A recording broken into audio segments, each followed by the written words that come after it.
Hi everyone, for my micro teaching lesson I will be focusing on the strategy of problem-based learning. Now the great thing about this strategy, like many strategies, is that it can be used universally for any discipline.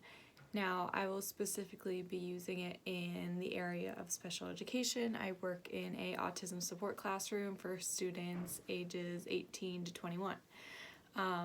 Problem-based learning takes real-world problems and they are presented to the students as a way to create meaning of concepts and principles as opposed to the traditional direct instruction approach.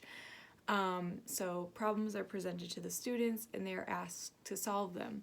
Now this promotes problem solving, critical thinking, and social and communication skills. This strategy is great because it can be used individually or it can be used in small groups like partners or a group of 3 to 4 students, or it could even be discussed in a whole class setting.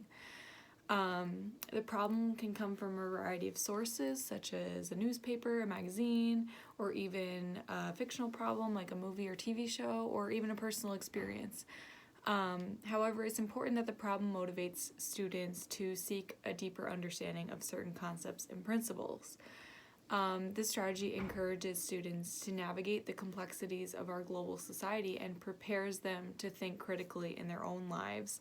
So this will hopefully empower them to be able to solve problems in the real world.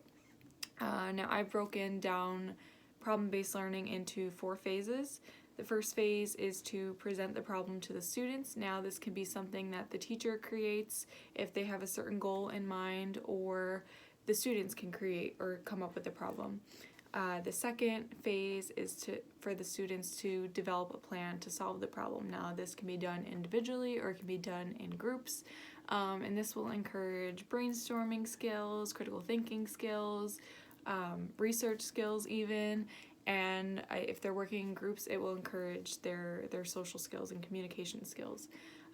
The third phase is the implementation of the plan, so students will either design a product or come up with some sort of solution to solve the problem and implement it. And the final phase 4 is to evaluate the implementation. So they will analyze whether or not the solution was able to solve the problem, and this will ultimately encourage their analysis skills and self-reflection skills. So I hope you learned something.